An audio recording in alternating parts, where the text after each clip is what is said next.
Right. Police இன்ஸ்பெக்டரான hero நட்டி பிரதமர் பாதுகாப்புக்காக சென்ற நிலையில் அவரோட காவல் நிலையத்தை மர்ம நபர் ஒருவர் எங்கோ இருந்து தொழில்நுட்ப ரீதியாக தனது கட்டுப்பாட்டுக்குள்ளே கொண்டு வராரு.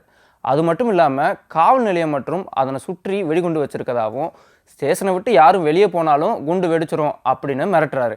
தன்னோட பையனை காணோம்னு புகார் அளிக்க வந்த அருண் பாண்டியன், திருமண அழைப்புதல் கொடுக்க வந்த பெண் சப் இன்ஸ்பெக்டர் உள்ளிட்ட சில பேர் அந்த போலீஸ் ஸ்டேஷனில் மாட்டிக்கிறாங்க. பிரதமர் நிகழ்ச்சி நடக்கும்போது விஷயம் வெளியே தெரிய வேண்டாம் அப்படின்னு போலீஸ் தரப்பில் சீக்கிரட்டாக அந்த விஷயத்தை விசாரிக்கிறாங்க. அந்த நிலையில் மர்ம நபர் தன்னோட தேவை என்னன்னு சொல்கிறாரு.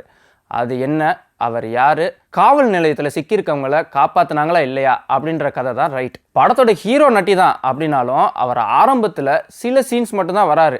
அதுக்கப்புறமா கிளைமேக்ஸில் வந்து தன்னோட வழக்கமான நடிப்பை கொடுத்து அசத்தியிருக்காரு. அவருக்கு சம்மந்தமில்லாத கதை போல் இது நகர்ந்தாலும் கிளைமேக்ஸில் அவர் தான் அத்தனை முடிச்சுகளையுமே அவிழ்க்கிறாரு. அருண் பாண்டியனுக்குமே இதில் ஒரு முக்கியமான கேரக்டர். அவருமே அது ரொம்பவே சூப்பராக நடிச்சிருக்காரு. மகனை காணோன்ற பரிதவிப்பும் அவருக்கு என்ன ஆச்சு அப்படின்ற கவலையும் தன்னோட நடிப்பால் நேர்த்தியாக வெளிப்படுத்தியிருக்காரு. அவர் மேலே சந்தேகம் வர அளவுக்கு திரைக்கதையை அமைச்சு கலக்கியிருக்காரு இயக்குனர்.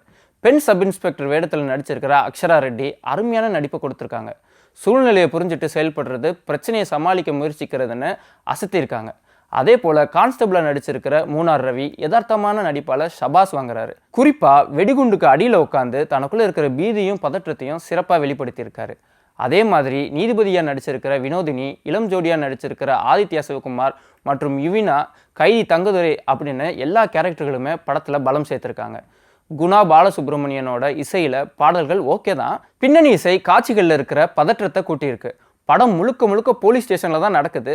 எங்கேயுமே போர் அடிக்காத வகையில் கேமரா ஆங்கிளை மாற்றி மாற்றி அசத்தியிருக்காரு ஒளிப்பதிவாளர் பத்மேஷ். ஒரு வழக்கமான பழி வாங்கும் கதையை ஒரே இடத்துல நடக்கிற மாதிரி திரைக்கதை அமைச்சு முடிஞ்ச அளவுக்கு விறுவிறுப்பாக கொடுக்க முயற்சி செஞ்சிருக்காரு இயக்குனர் சுப்பிரமணியன் ரமேஷ்குமார். கதை கெஸ் பண்ணுற மாதிரி இருந்தாலுமே பெண்களுக்கு எதிராக நடக்கிற குற்றம் மற்றும் பழிவாங்கும் கதையை புதிய ஆங்கிளில் கொடுக்க முயற்சி பண்ணி அதில் வெற்றியுமே பெற்றிருக்காரு டைரக்டர்.